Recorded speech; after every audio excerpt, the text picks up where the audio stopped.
2812281031 mobile number বলছি না বন্ধুরা, এই যে নম্বরগুলো বললাম এটা হলো আজকের গুজরাট টাইটান্সের ব্যাটসম্যানদের রান।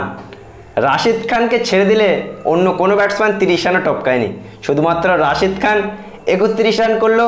আর 17 ওভার 3 বলে আইপিএল 2024-এর এখনো পর্যন্ত সব থেকে লোয়েস্ট রান করলো গুজরাট টাইটান্স, 89 রানে অল আউট দিল্লি ক্যাপিটালের সাথে, তাদেরই ঘরের মাঠে নরেন্দ্র মোদী ক্রিকেট স্টেডিয়ামে। দিল্লি কি টিম রে ভাই, পয়েন্ট টেবিলের 9 নম্বরে থাকা দিল্লি ক্যাপিটাল কেমনভাবে এরা বড় টিমকে হারাচ্ছে।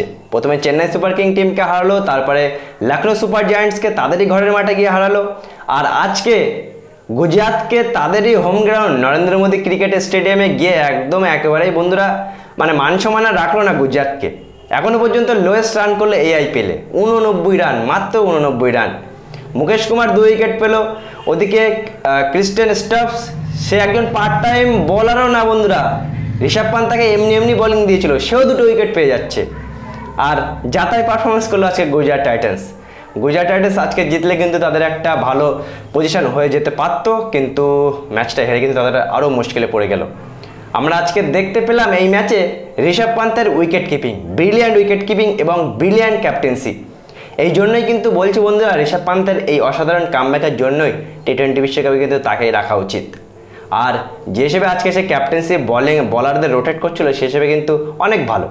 89 রান বন্ধুরা, আমরা জানতাম যে ম্যাচ জিততে পারবে না, একেবারে ফালতু একটা ম্যাচ। এই আইপিএলে আমার দেখা এখনও পর্যন্ত বেকার একটা ম্যাচ, জঘন্য ম্যাচ, মানে দেখে মনে হচ্ছিল মানে কি দেখছি এতদিন। কালকের ম্যাচটা দেখো, কলকাতা নাইট রাইডার্সকে কীভাবে একা হাতে হারালো, একেবারে কন্টেস্ট ম্যাচ হলো, লাস্ট ওভার পর্যন্ত খেলা গেল।